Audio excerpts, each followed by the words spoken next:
अंतर्राष्ट्रीय समाचार में मैं आज दिखा रहा हूँ आप लोग को 21 ये का रूस ने किया S-500 मिसाइल का सफल परीक्षण।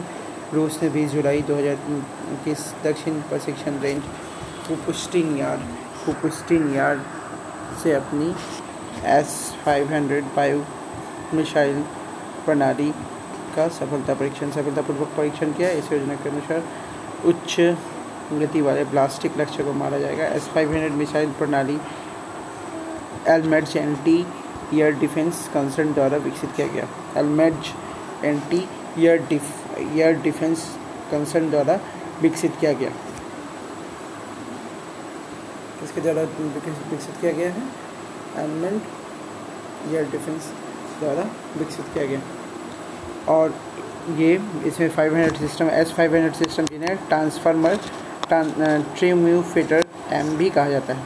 और प्रोमेथियस को मॉस्को के शहर बाहर एक वायु रक्षा इकाई में रखा गया ये।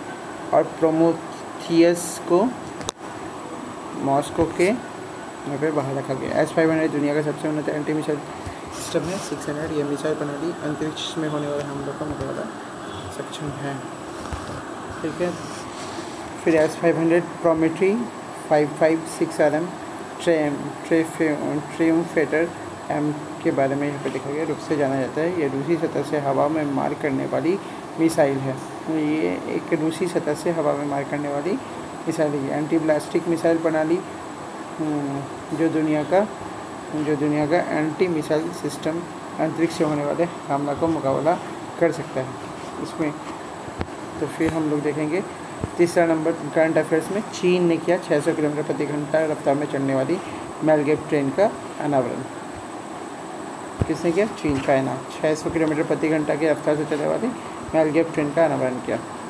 600 किलोमीटर प्रति घंटे से गति से सक्षम अधिकतम गति ट्रेन चीन द्वारा 100 विकसित तथा तटीय शहर चिंगदाओ में निर्मित करेगी जो विश्व स्तर में सबसे तेज जमीनी वाहन विद्युत चुंबकीय इलेक्ट्रोमैग्नेटिक फोर्स का उपयोग करते हुए मैलगेव ट्रेन शरीर और रेल के बीच किसी संपर्क और ट्रैक के ऊपर लेविटेट्स करती है। और चीन में लगभग 2 दशकों से बहुत सीमित पैमाने पर प्रौद्योगिकी का उपयोग कर रहा था। शंघाई एक छोटी मैलगेव लाइन है जो इसकी एक हवाई अड्डे से शहर तक चलती है। 600 किलोमीटर प्रति घंटे की रफ्तार से ये ट्रेन बीजिंग से शंघाई लगभग 1000 किलोमीटर तक चलेगा ये। तो ये लगभग मात्र 1000 किलोमीटर से अधिक यात्रा 2.5 घंटे में कर लेगी। तो कौन सी ट्रेन है? चीन कौन सी ट्रेन का अनावरण किया है? मैलगेव ट्रेन का। मैलगेव ट्रेन क्या इलेक्ट्रोमैग्नेटिक फोर्स को क्या करता है? उपयोग करते हुए मैलगेव ट्रेन शरीर और रेल के बीच बिना किसी संपर्क के ट्रैक के ऊपर लेविटेट्स करती है। चीन लगभग 2 दशकों से सीमित पैमाने पर इस वक्त ये कर रहा है। तो ये 1000 किलोमीटर जो है वो 2.5 घंटे में तय कर लेगी। बीजिंग से शंघाई जो 1000 किलोमीटर वो कर लेगी। लगभग 2016 में शुरू की गई थी। ये हाई स्पीड मैलगेव ट्रेन परियोजना 2019 में 600 किलोमीटर प्रति घंटा डिजाइन की गई। शीर्ष गति के कारण चुंबकीय उत्तोलन ट्रेन के प्रोटोटाइप का विकास देखा। तो फिर तीसरा राज्य समाचार में चौथा नंबर जो हम लोग पढ़ रहे हैं, असम के मुख्यमंत्री हेमंत बिस्वा राष्ट्रीय खेल पदक विजेताओं को दिया सरकारी नौकरी का आश्वासन। कौन है? हेमंत बिस्वा जो मुख्यमंत्री है उसने राष्ट्रीय खेल में पदक विजेता को क्या किया? सरकारी नौकरी का आश्वासन दिया। उन्होंने ये भी उल्लेख किया कि असम के लिए अब तक राष्ट्रीय खेलों में पदक जीतने वाले सभी लोगों को राज्य सरकार द्वारा खेल पेंशन दी जाएगी। उन्होंने उम्मीद जताई कि ये इस फैसले को राष्ट्रीय खिलाड़ियों को मदद मिलेगी, क्योंकि बहुत सारे लोग बेकार हो जाते हैं खेल खेलते हुए, फिर एज के बाद उसको जॉब नहीं मिलते, इसलिए ये दिया गया। मुख्यमंत्री ने ये घोषणा सदर बॉक्सर लावलिना को एक सद्भावना संदेश भेजेगा जो टोक्यो ओलंपिक पदक के लिए होड़ में है। मुख्यमंत्री ने असम विधानसभाओं के कैबिनेट बैठक 6ठे दिन खेल पेंशन बढ़ाने की बात की। इसके अलावा ये पेंशन 8000 रुपये बढ़ाकर से 10,000 रुपया कर दी गई। खेल पेंशन को भी बढ़ा दिया उसमें। ठीक है, कौन है असम का मुख्यमंत्री? हेमंत बिस्वा। और उसने किस लिए किया? क्या ये हेमंत बिस्वा क्या किया? असम के राष्ट्रीय खेलों का पदक विजेता को नौकरी का आश्वासन दिया। अभी वहाँ पे खेल रही है बॉक्सर लिवलेना बोरगोहेन जो है, उसको टोक्यो ओलंपिक में उसको एक साहस मिलेगा, चलो इससे हम लोग को नौकरी मिल सकती है। तो पहले जो ये था पेंशन था 8,000 रुपये, अब बढ़ाकर 10,000 दे दिया। फिर NMCGC उत्तराखंड में 6 नदियों के कायाकल्प हेतु नई परियोजना में दी गई। राष्ट्रीय स्वच्छ गंगा मिशन उत्तराखंड जो खेल है, उत्तराखंड में 6 नदियों का कायाकल्प हेतु नई परियोजना राष्ट्रीय गंगा मिशन, राष्ट्रीय स्वच्छ गंगा मिशन 36वीं कार्यकारी समिति उत्तराखंड में 6 नदियों का क्रियाकल्प के लिए परियोजना मंजूर दी गई। केंद्रीय प्रदूषण नियंत्रण board central pollution control board के अनुसार उत्तराखंड में कुल 9 प्रदूषित खंड और उनमें से 6 उधम सिंह नगर जिले विभिन्न सहायक नदियाँ भेला, ढेला और किच्छा, नंदौर, पिलंखा और कोसी छोटी नदियों पर दिया गया। परियोजना में कमायूं क्षेत्र के 6 प्रदूषित नदी खंड होंगे। शेष 3 प्रदूषित हिस्सों में जगजीतपुर, हरिद्वार में और गंगा परियोजना से पहले ही चालू हो चुकी है। शेष 2 नमामि गंगे परियोजनाओं के तहत पहले से ही निष्पादन है। कौन कौन सा नदी है? भेला है, ढेला है, किच्छा है, नंदौर है और पिलंखा है और कोसी छोटी नदियाँ। उत्तराखंड में कोसी भी बहती है, देखना। तो सभी प्रतियोगिता परीक्षाओं में। उसके बाद फिर केरल का पहला बुक विलेज पेरुकुलम हुआ है।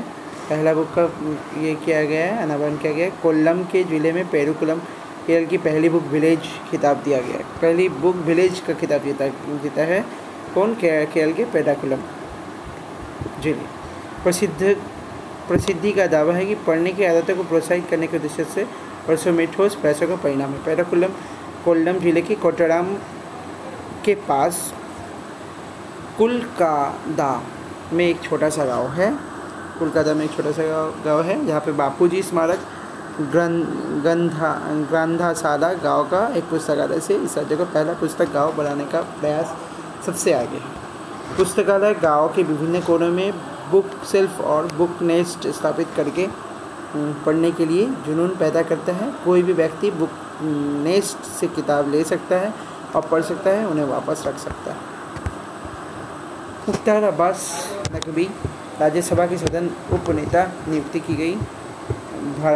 क्या है? भारतीय जनता पार्टी के जो अल्पसंख्यक मामलों के मुख्तार अब्बास नकवी को राज्यसभा सदन का उपनेता नियुक्त किया गया। नकवी ने पीयूष गोयल का स्थान लिया है, जो इसके पहले पीयूष गोयल उसके स्थान पे थे। पीयूष गोयल का स्थान लिया है। फिर आर्थिक समाचार में हम लोग देखते हैं वित्त वर्ष 2022 में भारत के आर्थिक विकास अनुमान ADB क्या है? 10% होने का लगाया गया है। एशियन डेवलपमेंट बैंक द्वारा जुलाई के एशियाई बैंक आउटलुक 2020-21-22 के भारतीय आर्थिक विकास पूर्वानुमान घटाकर 10% कर दिया है, जो 11% अनुमानित थी। देखो घटा है।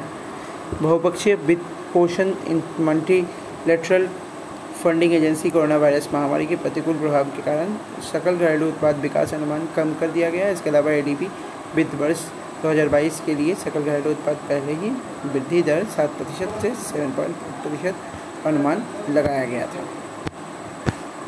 9 नंबर गोल्डन मैन स्केच ने हैदराबाद में खोला अपना वैश्विक केंद्र। बैंकिंग और वित्तीय गोल्डमैन सच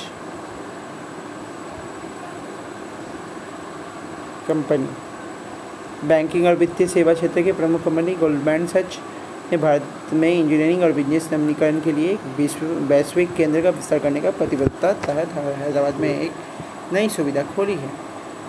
तो इसमें हैदराबाद के बैंकिंग वित्तीय सेवा के लिए एक प्रमुख निवेश गंतव्य उभर रहा है। नए कार्यालय के साल के अंत तक 800 लोगों को होने और 2023 में 2500 से अधिक लोगों को पहुंचाने की उम्मीद है। और नया कार्यालय इंजीनियरिंग, वित्तीय, मानव पूंजी प्रबंधन, उपभोक्ता बैंकिंग के समर्थन और डिजिटल बैंकिंग के विशेषज्ञता, कृत्रिम बुद्धि और मशीन लर्निंग के कार्य को मेजबानी करेगा। सभी प्रतियोगी परीक्षा के लिए इम्पोर्टेंट है। ये क्या है? इसमें दिया है गोल्डमैन सैच का CEO कौन है? M. सैलमन दिया है। M. सैलमन को बोलते हैं, ठीक है। और